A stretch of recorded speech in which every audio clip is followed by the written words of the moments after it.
السلام علیکم ورحمۃ اللہ وبرکاتہ۔ بسم اللہ الرحمن الرحیم۔ دوسرے دن کامران جنگل پہنچا تو سردار نرسنگا نے اس سے غیر حاضری کا سبب دریافت کیا۔ کامران نے پہلے تو کوئی بہانہ تراشنے کے بارے میں سوچا، مگر پھر سب کچھ صاف صاف بتا دیا۔ اس کا خیال تھا کہ اگر جھوٹ بولنے کی کوشش کی تو کرشن راؤ نرسنگا کے سامنے حقیقت ظاہر کر دے گا اور اس طرح اسے ندامت اٹھانی پڑے گی۔ نرسنگا کامران کی صاف گوئی سے متاثر ہوا اور بڑے حسرت زدہ لہجے میں کہنے لگا، ہمارا اس دنیا میں کوئی نہیں چھوٹے ٹھاکر، نہ ماں نہ باپ۔ پھر اس نے فوراً ہی اپنے چہرے پر چھائی ہوئی مایوسیوں کی دھند کو ہٹا دیا اور کامران کی طرف متوجہ ہو گیا۔ شمشیر زنی اور تیر اندازی کی مشق شروع ہوئی۔ کامران نے بڑی چابک دستی کا مظاہرہ کیا۔ نرسنگا نے اسے تعریفی نظروں سے دیکھا۔ ٹھاکر، تیرے اندر چیتے کی سی پھرتی اور شیر کی سی طاقت ہے۔ میں تیرا شاگرد ہوں سردار، تو نے میرے بازوؤں کو تراشا ہے، ورنہ کل تک تو میرے ہاتھوں سے تلوار سنبھلی بھی نہیں تھی۔ کامران نے مصلحت سے کام لیتے ہوئے کہا۔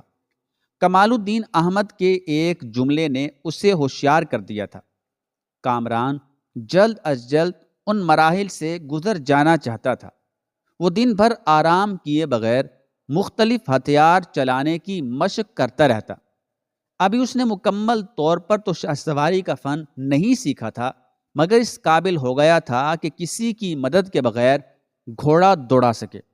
اس دوران اس نے شکنتلا سے نرسنگا یا کرشن راؤ کے بارے میں کوئی بات نہیں کی تھی، لیکن دیوداس کی آنکھوں میں اسے ہمیشہ ایک شکایت موجزن نظر آتی تھی۔ ایسے موقع پر کامران نگاہیں جھکا لیتا تھا۔ آخر ایک دن شکنتلا کے ہونٹ لرزنے لگے۔ تم ابھی تک اپنے گھر واپس نہیں گئے؟ دیوداس کے لہجے میں ایسی اپنائیت تھی کہ کامران چونک اٹھا۔ میرا کوئی گھر نہیں ہے، اس کے جواب میں وہی بیزاری تھی۔ مجھے تو یہ بھی معلوم ہے کہ اس گھر میں تمہاری ماں بھی رہتی ہیں۔ شکنتلا کی آواز میں ایک عجیب سا درد تھا۔ جب تمہیں سب کچھ معلوم ہے، سب کچھ پتہ ہے، تو پھر مجھ سے کیوں پوچھ رہی ہو؟ کامران نے اسے ٹالنے کے لیے کہا۔ میں تمہاری زبان سے سننا چاہتی ہوں کہ اپنے گھر کب جاؤ گے؟ شکنتلا نے بے تکلفانہ کہا۔ جب جاؤں گا تو تمہیں بتا کر جاؤں گا۔ کامران کے لہجے کی تلخی بھی ختم ہو گئی تھی۔ کیا اس وقت تم یہاں سے نکل سکو گے؟ یہ کہتے کہتے شکنتلا لرز گئی۔ مجھے کوئی نہیں روک سکتا۔ میں کرشن راؤ یا نرسنگا کا غلام نہیں ہوں۔ یکا یک کامران کی آواز میں وہی چنگاریاں سی بھر گئی تھی۔ شکنتلا خاموشی سے چلی گئی۔ وہ جانتی تھی کہ جب کامران بھڑک اٹھتا ہے تو اسے دامن کی ہوا اور آنکھوں کے پانی سے نہیں بجھایا جا سکتا۔ کوئی 15 دن بعد کامران ٹھاکر سے اجازت لے کر ہانسی پہنچا۔ اس بار اس نے تنہا گھوڑے کی پشت پر طویل سفر اختیار کیا تھا۔ کمال الدین احمد سے ملنے تک اس کے ذہن میں ایک حشر سا برپا تھا۔ اگر ماں نے انکار کر دیا تو کیا ہوگا؟ پھر جب کمال احمد کی زبانی معلوم ہوا کہ سعدیہ خانم نے اس کے بھیجے ہوئے سکے قبول کر لیے تو وہ جوش جذبات میں اپنے دوست سے لپٹ گیا اور بار بار کمال کے ہاتھوں کو بوسے دینے لگا۔ کامران زارو قطار روتے ہوئے کہہ رہا تھا، کمال، تو نے دوستی کا حق ادا کر دیا۔ میں جانتا ہوں کہ تجھے وہاں کیسا اذیت ناک مرحلہ درپیش ہوگا، تو نے کس کس انداز سے جھوٹ بولا ہوگا، مجھے سب خبر ہے۔ میں تیرے آگے سر جھکاتا ہوں کہ تو نے میری خاطر اپنی روش بدل ڈالی۔ اسے بھول جا کہ میں نے تیرے لیے کیا کیا کیا۔ کمال احمد بھی کامران کی یہ کیفیت دیکھ کر رونے لگا تھا۔ اس وقت کو یاد کر جب والدہ محترمہ نے مجھ سے پوچھا کہ کامران کیوں نہیں آیا۔ کامران ساکت ہو کر کمال احمد کا منہ دیکھنے لگا۔ میں نے کہا وہ بڑا آدمی ہو کر آئے گا، تو ان کی حالت غیر ہو گئی۔ کہنے لگیں کہ کیا اب وہ میری نظروں میں چھوٹا آدمی ہے؟ اگر خدا نے اسے شہنشاہ بھی بنا دیا تو کیا ماں کی محبت کا انداز بدل جائے گا؟ کامران کی آنکھوں سے اشکوں کا سیلاب امڈ پڑا۔ وہ کسی طرح یہ بات ماننے کے لیے تیار نہیں تھی کہ تو نے چاندی کے یہ چند سکے اپنی محنت سے کمائے ہیں۔ کمال احمد کی آواز لرز رہی تھی۔ پھر میں نے قسم کھا کر کہا کہ کامران نے اپنی اصلاح کر لی ہے اور اب وہ پسینہ بہا رہا ہے، یعنی وہ خود کما رہا ہے۔ خدا مجھے معاف کرے کامران، خدا مجھے معاف کرے۔ میں اس جھوٹی قسم کا عذاب بھی برداشت کر لوں گا اگر تو سیدھے راستے پر لوٹ آئے۔ میں غلط راستے پر نہیں ہوں کمال الدین احمد۔ کامران کی آواز بلند تھی مگر آنسوؤں کی نمی سے بوجھل ہو چلی تھی۔ اپنا حق مانگتے مانگتے میری زبان پتھر کی ہو گئی مگر مجھے انصاف نہیں ملا۔ قاضی عماد کے ہاتھوں میں لرزنے والی میزان نے قائم خان راجپوت کا ساتھ دیا۔ وہ سرمایہ اور اقتدار کی طرف جھک گئی۔ اب میں اپنے ہاتھوں سے اس کا میزان درست کروں گا۔ جواب میں کمال الدین کچھ اور کہنا چاہتا تھا مگر شجاع الدین کامران نے منہ پھیر لیا اور آہستہ آہستہ چلتا ہوا مدرسے سے باہر نکل آیا۔ اس رات کامران نے شکنتلا کو اپنی زندگی کی سب سے اہم خبر سناتے ہوئے کہا، آج میں بہت خوش ہوں۔ دیوداس کے زرد چہرے پر شفق کے نئے رنگ نظر آنے لگے۔ پھر یہ رنگ اس وقت بجھ گئے جب کامران نے اپنے خوفناک ارادوں کا اظہار کیا۔ میرے راستے کی سب سے بڑی رکاوٹ ختم ہو گئی۔ اب میرے جذبوں کے طوفان کو کوئی نہیں روک سکے گا۔ شکنتلا نے ایک بار پھر سمجھانے کی کوشش کی مگر کامران کے تیور بگڑ گئے۔ تیری زبان سے اداسیوں میں ڈوبے ہوئے بزدلی کے یہ گیت اچھے نہیں لگتے۔ کوئی ایسا راگ چھیڑ، کوئی ایسا گیت چھیڑ دیوداسی کہ جسم کے اندر کا لاوا شریانے توڑ کر باہر آ جائے۔ پھر میں اپنے دشمنوں کو جلا ڈالوں اور ضرورت پڑے تو خود بھی جل جاؤں۔ کیا تمہیں موت کی دعا دوں؟ شکنتلا رونے لگی۔ ہاں، جوانی کی موت بھی بہت خوبصورت ہوتی ہے۔ ایسی کوئی دعا دے کہ جنازہ اٹھے تو لوگ چیخ اٹھیں۔ وہ آ رہی ہے ایک جواں مرگ کی لاش۔ شکنتلا بے اختیار ہو گئی اور اس نے وارفتگی کے عالم میں کامران کے ہونٹوں پر اپنا ہاتھ رکھ دیا۔ کامران نے کسی وحشی کی طرح شکنتلا کا ہاتھ جھٹکتے ہوئے کہا، میرے اتنے قریب مت آ دیوداسی کہ تو بھی جل جائے۔ وقت تیزی سے گزرتا رہا۔ ایک دن نرسنگا نے کامران سے کہا، چھوٹے ٹھاکر آج رات تم مندر نہیں جاؤ گے۔ کامران نے حیرت سے سردار کی طرف دیکھا۔ آج رات بہت دلچسپ تماشا ہوگا۔ نرسنگا نے اس طرح وضاحت کی کہ کامران کچھ بھی نہ سمجھ سکا، اور جب رات آئی تو جنگلیوں کی ایک ٹولی سردار کے سامنے سر جھکا کر کھڑی ہو گئی۔ وہ سب لوگ مسلح تھے۔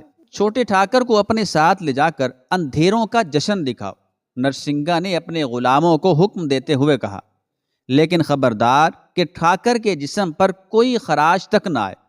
وحشیوں نے جے نرسنگا کا نعرہ بلند کیا اور کامران کو لے کر جنگل کی حدود سے نکل گئے۔ چاروں طرف گہری تاریکی پھیلی ہوئی تھی۔ کامران خاموشی کے ساتھ چلتا رہا۔ وہ جنگلیوں کے کسی دلچسپ تماشے کا منتظر تھا، مگر حقیقت ظاہر ہوئی تو اس کا پورا جسم خوف و دہشت سے کانپنے لگا۔ تمام جنگلی دہلی کے مضافاتی علاقے کے قریب ٹھہر گئے تھے۔ اچانک کامران نے گھنٹیوں کی آوازیں سنی اور پھر بہت سے ہیولے متحرک نظر آنے لگے۔ نرسنگا کے وحشی اس طرح مستعد نظر آنے لگے جیسے کوئی درندہ اپنے شکار پر جھپٹنے والا ہو۔ وہ ایک تجارتی قافلہ تھا جو شہر کی طرف جا رہا تھا۔ اونٹوں اور بیلوں کے گلے میں پڑی ہوئی گھنٹیاں ایک مخصوص ترنم پیدا کر رہی تھی، مگر اچانک مسحور کن آوازیں شور و فغاں میں تبدیل ہو گئیں۔ نرسنگا کے غلاموں نے قافلے والوں پر حملہ کر دیا تھا۔ چھوٹے ٹھاکر آپ اپنی جگہ سے جنبش نہ کیجیے گا۔ کامران اندھیرے میں کھڑا کانپتا رہا اور نرسنگا کے آدمی دیوانہ وار حملے کرتے رہے۔ یہ ان بے خبر انسانوں کا قافلہ تھا جو زیادہ فائدے کی امید میں، زیادہ نفع کی امید میں دہلی کی طرف آئے تھے، مگر تقدیر نے انہیں گھاٹے کا سودا کرنے پر مجبور کر دیا، یہاں تک کہ انہیں رہزنوں کے بازار میں اپنی جانیں فروخت کر دینا پڑی۔ زمین کے ایک مختصر سے ٹکڑے پر قیامت سی نازل ہو رہی تھی۔ کچھ دیر بعد انسانی چیخیں بند ہو گئیں۔ بے زبان جانوروں کو جدھر موقع ملا فرار ہو گئے۔ تجارتی قافلے کے بیشتر افراد مارے گئے، باقی زمین پر پڑے سسک رہے تھے۔ نرسنگا کے بھی 2-3 آدمی ہلاک ہو گئے۔ انہیں فوراً ہی تیل چھڑک کر جلا دیا گیا۔ پھر مشعلوں کی روشنی میں تاجروں کا سارا سامان لوٹ کر جنگلیوں کی ٹولی اپنے مرکز کی طرف واپس لوٹنے لگی۔ کامران نے اپنی زندگی میں پہلی بار قتل و غارت کی یہ ہولناک مناظر دیکھے تھے۔ جب وہ رات گئے سردار نرسنگا کے سامنے آیا تو اس کے چہرے کی رنگت اڑی ہوئی تھی۔ نرسنگا نے کامران کی یہ حالت دیکھی تو قہقہا مار کر ہنس پڑا۔ تماشا پسند آیا چھوٹے ٹھاکر؟ نرسنگا، تو نے انسانوں کو قتل ہوتے دیکھا ہے اور ان کی چیخیں سنی ہیں؟ کامران کی آواز لرز رہی تھی۔ یہ تو میرا پیشہ ہے ٹھاکر، انہی لاشوں کا خون پی کر جوان ہوا ہوں، اور یہی چیخیں مجھے کیف و نشاط کے نغمے سناتی ہیں۔ نرسنگا کے ہونٹوں پر ایک شفاق مسکراہٹ رقص کر رہی تھی۔ کامران کے خون کی گردش تیز ہو گئی۔ نرسنگا اپنے سامنے پڑے ہوئے سونے چاندی کے سکوں اور زیورات کے ڈھیر کو اتنے اطمینان سے دیکھ رہا تھا جیسے یہ ساری دولت اسے انعام میں دی گئی ہو۔ ابھی کامران کچھ اور کہنا چاہتا تھا کہ امر پالی نرسنگا کی خوابگاہ میں داخل ہوئی۔ اس کے ہاتھوں میں شراب سے لبریز ایک بلوری جام تھا جسے اس نے ادائے خاص کے ساتھ اپنے شوہر کو پیش کیا۔ نرسنگا نے کسی جانور کی طرح پیالے کو منہ لگا دیا۔ کامران کو محسوس ہوا جیسے ساری دنیا انسانی خون کا سمندر بن گئی ہے اور نرسنگا اپنے ساتھیوں کے ہمراہ اس سمندر میں تیر رہا ہے۔ شراب پینے کے بعد نرسنگا نے لوٹے ہوئے مال میں سے ایک قیمتی ہار اٹھا کر امر پالی کی طرف دیکھا۔ امر پالی کامران کی موجودگی کا احساس کیے بغیر نرسنگا کے قریب ہو گئے۔ سردار نے جھومتے ہوئے وہ ہار امر پالی کو پہنا دیا۔ جنگل کی رانی کے لیے سردار نرسنگا کی جانب سے ایک حقیر سا تحفہ۔ امر پالی رقص کے سے انداز میں لہرائی اور پھر نرسنگا کے قدموں پر جھک گئی۔ اپنے دیوتا کے حضور ایک کنیز کا عاجزانہ سلام۔ نرسنگا نے مخمور نگاہوں سے امر پالی کو دیکھا اور اس کے سر پر ہاتھ رکھ دیا۔ پھر امر پالی اس طرح چلی گئی جیسے باد صبا کا کوئی جھونکا گزر گیا ہو۔ کامران زمانے کے انقلاب پر سوچنے لگا، کس کا ہار تھا اور کس کی گردن کی زینت بنا؟ کیا سوچ رہے ہو ٹھاکر؟ نرسنگا کی آواز سے سرشاری جھلک رہی تھی۔ تو نے مجھے یہ تماشا کیوں دکھایا نرسنگا؟ کامران کے لہجے کا درد کچھ اور گہرا ہو گیا تھا۔ اس لیے کہ تیرے کان ان چیخوں کے عادی ہو جائیں۔ ابھی تو بڑا شور اٹھے گا، بڑے خون رنگ تماشے ہوں گے۔ یہ تو کچھ بھی نہیں تھا۔ نرسنگا پتھر سے بھی زیادہ بے حس نظر آ رہا تھا۔ بس میں دیکھ چکا تیرے تماشے۔ کامران شدید طیش کے عالم میں اٹھ کھڑا ہوا۔ میں اس درندگی میں تیرا شریک نہیں بن سکتا۔ میں واپس جا رہا ہوں۔ کہاں جائے گا ٹھاکر؟ کیا تجھے نانکاری کا حشر یاد نہیں؟ یہ کہتے کہتے نرسنگا کی آنکھوں سے خون ٹپکنے لگا۔ شجاع الدین کامران خاموش کھڑا رہا۔ بات اچانک بگڑ گئی اور نرسنگا مشتعل ہو گیا۔ کیا تیرے خیال میں یہاں تمہارا اپنی مرضی سے واپس لوٹ جانا کوئی کھیل ہے؟ نرسنگا کی آواز سے نفرت و قہر کا اظہار ہو رہا تھا۔ میں اندھیرے میں تھا نرسنگا۔ بالآخر کامران کے ہونٹوں کو جنبش ہوئی، حرکت ہوئی۔ میں نے تیرے چہرے کا یہ زاویہ پہلے نہ دیکھا تھا، اب تو پہچان لیا کہ میں کون ہوں۔ نرسنگا کے لہجے میں بدستور شعلے برس رہے تھے۔ اس تعارف کے بعد بھی جانا چاہتا ہے؟ موت کی دیوی کی قسم، تیرا حشر نانکاری سے زیادہ لرزہ خیز ہوگا۔ مجھے بزدلوں کی طرح دھمکیاں نہ دے نرسنگا۔ میں تیرا احترام کرتا ہوں، میں تیری قدر کرتا ہوں۔ شجاع الدین کامران کی آواز بھی پہلے سے بہت زیادہ تیز تھی۔ نرسنگا ایک لمحے کے لیے چونک اٹھا۔ کیا یہی تیرا احترام ہے؟ تو مجھے دشمنوں کی نظر سے دیکھ رہا ہے اور باغیوں کے لہجے میں گفتگو کر رہا ہے۔ تیری بینائی کمزور ہے نرسنگا۔ کامران کا لہجہ کچھ اور سخت ہو گیا تھا۔ آگ کا کھیل کھیلتے کھیلتے تیری پتلیاں سکڑ گئی ہیں اور اب تیری یہ حالت ہو گئی ہے کہ تو دوست اور دشمن میں تمیز بھی نہیں کر سکتا۔ کیسے دوست اور کیسے دشمن؟ نرسنگا بھڑک اٹھا۔ میں تم سب کو جانتا ہوں۔ آج میرے ہاتھ سے تلوار چھوٹ گئی تو ہر شے دشمنی کا لبادہ اوڑھ لے گی۔ پھر یہی دوست تڑپ تڑپ کر مر جانے کا انتظار کریں گے، اور جب میرے ہاتھ تھم جائیں گے تو یہی جانثار میری لاش پر رقص کریں گے۔ رقص کرنے والوں میں ان لوگوں کا شمار کر جن سے تیری پرانی شناسائی ہے۔ کامران بھی موت کی آنکھوں میں آنکھیں ڈال کر جواب دے رہا تھا، میری بات نہ کر کہ میں تو تیرے دیار میں اجنبی ہوں، چند دنوں کا ساتھ ہے، مگر پھر بھی تیری وفاؤں کا دم بھرتا ہوں۔ یہ تیرے دل کی آواز نہیں ہے چھوٹے ٹھاکر۔ نرسنگا کی زبان سے اب بھی انگارے برس رہے تھے۔ تو اپنے انجام سے ڈر گیا ہے، اس لیے میری خوشامد پر اتر آیا ہے۔ تو خوب جانتا ہے کہ میں بزدلوں کی اولاد نہیں ہوں۔ کامران کی آواز کچھ اور اونچی ہو گئی تھی، لیکن تجھے یہ خبر نہیں کہ میرے بزرگ کون تھے۔ اگر خوشامد میرا مذہب ہوتا تو میں اس تاریک جنگل میں ٹھوکریں کھانے کی بجائے دربار شاہی سے وابستہ ہوتا، یا پھر کم سے کم شاندار حویلی میرے رہنے کا ٹھکانہ ہوتی۔ کاش نرسنگا تو نے میرے باپ کو دیکھا ہوتا کہ اس نے کس طرح سلطان وقت کو سجدہ کرنے سے انکار کر دیا تھا، اور پھر وہ کس طرح مقتل تک پہنچا تھا۔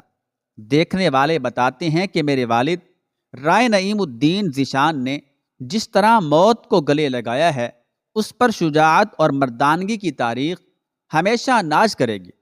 تو میرے سامنے اپنی خاندانی عظمتوں کے حوالے کیوں پیش کر رہا ہے؟ سردار نرسنگا کا لہجہ غضبناک تو نہیں تھا، لیکن چہرے پر بیزاری کے آثار صاف نمایاں تھے۔ اس لیے کہ تو نے مجھے بزدلی اور خوشامد کا طعنہ دیا ہے۔ شجاع الدین کامران نے چیختے ہوئے کہا، آئندہ مجھے ایسی گالی نہ دینا سردار کہ میرے دل سے تیرا احترام ختم ہو جائے اور سب کے سامنے بغاوت پر آمادہ ہو جاؤں۔ بڑی خوفناک دھمکی تھی۔ کامران کا خیال تھا کہ ان الفاظ کی گرمی سے نرسنگا کے دل و دماغ جل اٹھیں گے، مگر حیرت انگیز طور پر وہ خاموش بیٹھا رہا۔ میں اپنے انجام سے نہیں ڈرتا کہ میرے لیے سانسوں کے کاروبار میں زیادہ کشش نہیں ہے۔ کامران کے لہجے میں وہی آگ تھی۔ میں اپنی زندگی قتل و غارت کے ساہوکاروں کے پاس رہن رکھایا ہوں نرسنگا۔ اگر تجھے بھی تشدد کا شوق ہے تو مجھے نانکاری کی طرح درخت پر لٹکا دے، پھر میرے جسم کو تیروں سے چھلنی کر دے۔ اس کے بعد تجھے اندازہ ہو جائے گا کہ میں کس انداز کا سچ بولنے والا ہوں۔ نرسنگا بدستور چپ بیٹھا رہا، مگر اس کی آنکھوں کی سرخی، اس کی آنکھوں کی لالی بتا رہی تھی کہ سینے کی گہرائیوں میں قہر و غضب کی آگ بھڑک رہی ہے۔ سردار، کیا تو نے ان مظلوموں کی چیخیں سنی ہیں جن کے بدن کا گوشت تیرے کارندے نوچ نوچ کر کھا جاتے ہیں؟ اس بار بھی نرسنگا کے ہونٹوں کو جنبش نہیں ہوئی، بس اس کی آنکھوں کا رنگ کچھ اور سرخ ہو گیا۔ خدا کے لیے نرسنگا، اپنے سر سے طاقت کے اس نشے کو اتار دے۔ اگر تجھے قدرت کے نادیدہ ہاتھوں سے ڈر نہیں لگتا تو ایک بار کسی شمشان میں جا کر دیکھ کہ وہاں کیسے کیسے زور آور انسانوں کی خاک تک باقی نہیں ہے۔ کوئی نہیں جانتا کہ ستم گروں کے قافلے کدھر سے آئے تھے اور کدھر چلے گئے۔ موت کی اس آندھی میں تیری حیثیت تو ایک تنکے سے بھی کم ہے، پھر تو کس بات پر اترا رہا ہے؟ اپنے اوپر رحم کر نرسنگا، کہ رسی کھنچنے والی ہے۔ نرسنگا کی قوت برداشت جواب دے گئی۔ وہ کسی زخمی درندے کی طرح دھاڑا، میرے سامنے سے چلا جا ٹھاکر۔ نرسنگا دیوانہ سا ہو گیا تھا۔ اس نے دونوں ہاتھوں سے اپنے بال پکڑ لیے۔ لٹیروں کے سردار پر ہذیانی کیفیت طاری ہو گئی تھی۔ نرسنگا نے تجھے بہت برداشت کر لیا۔ کالی کی قسم، آج تک سردار سے کوئی اس لہجے میں، اس انداز میں مخاطب نہیں ہوا۔ میں جا رہا ہوں نرسنگا، مگر تو بھی خوب سمجھ لے کہ اب کبھی مجھے کسی ایسے جشن میں شریک نہ کرنا۔ شجاع الدین کامران نے اس سخت لہجے میں جواب دیا اور بے نیازی کے ساتھ چلتا ہوا نرسنگا کے کمرے سے نکل کر چلا گیا۔ کامران کے لیے وہ رات بڑے اضطراب کی رات تھی، بڑی بے قراری کی رات تھی۔ دیوداسی شکنتلا کھانا لے کر آئی تو اس نے پرتکلف غذاؤں کی طرف نظر اٹھا کر بھی نہیں دیکھا۔ وہ شدید بے چینی کے عالم میں، بے قراری کے عالم میں ادھر ادھر ٹہل رہا تھا۔ شکنتلا اس کی حالت دیکھ کر گھبرا گئی۔ رائے شجاع الدین، کیا تم کھانا نہیں کھاؤ گے؟ دیوداس کے لہجے میں وہی اپنائیت تھی۔ نہیں، آج کوئی چیز اچھی نہیں لگ رہی ہے۔ کامران نے اسی طرح منہ پھیرے ہوئے جواب دیا، جی چاہتا ہے کہ آج اپنا ہی گوشت کھا لوں اور اپنا ہی خون پی جاؤں۔ شکنتلا لرز کر رہ گئی۔ اس نے کامران کی زبان سے اب تک ایسی مایوس کن باتیں نہیں سنی تھی۔ کیا ہوا؟ کچھ مجھے بھی تو بتاؤ۔ شکنتلا کامران کے سامنے آ کر کھڑی ہو گئی۔ اس کی آنکھوں میں خوف کے سائے کانپ رہے تھے۔ تم نے ٹھیک کہا تھا دیوداس۔ کامران نے پہلی بار شکنتلا کو لہجہ بدل کر مخاطب کیا تھا۔ مجھے نرسنگا کے قریب نہیں جانا چاہیے تھا۔ میں نے تو پہلے ہی دن اپنی جان کو خطرے میں ڈال کر تمہیں روکنے کی کوشش کی تھی۔ شکنتلا کی آواز میں انتہائی کرب کے ساتھ جھنجھلاہٹ بھی شامل تھی۔ آج تمہیں میرے مشوروں کی اہمیت کا اندازہ ہوا۔ کامران ایک مرتبہ پھر اپنے خول میں واپس لوٹ گیا۔ مجھے یقین تھا کہ تمہارے پاس بھی تانا زنی کے سوا کچھ نہیں ہوگا۔ معاف کرنا، زبان لڑکھڑا گئی۔ آئندہ اتنی احتیاط رکھوں گا کہ تمہیں کوئی مشورہ دینے کی ضرورت نہیں پڑے گی۔ اگرچہ کامران کا لہجہ سپاٹ تھا، لیکن شکنتلا نے ہر لفظ میں چھپی ہوئی بے پناہ تلخی کو فوری طور پر محسوس کر لیا تھا۔ پرماتما کی قسم کامران، تم نے مجھے غلط سمجھا۔ دیوداس کا انداز یکسر بدل گیا۔ ایسا محسوس ہو رہا تھا جیسے وہ التجا کر رہی ہو۔ میں تمہیں اس لیے تانے نہیں دیتی کہ خود غرض لوگوں کی طرح میرے نفس کی بھی تسکین ہو جائے۔ مجھے مکمل طور پر تو نہیں، مگر اندازہ کچھ ضرور ہے کہ تم نے کوئی گہرا زخم کھایا ہے۔ میں اس زخم کو اس لیے کریدتی ہوں کہ تم سوزش سے بے قرار ہو جاؤ اور پھر اس نرک یعنی دوزخ کو ہمیشہ کے لیے چھوڑ دو۔ کامران نے کوئی جواب نہیں دیا۔ وہ بے تعلقی کے انداز میں کھڑا دوسری طرف دیکھتا رہا۔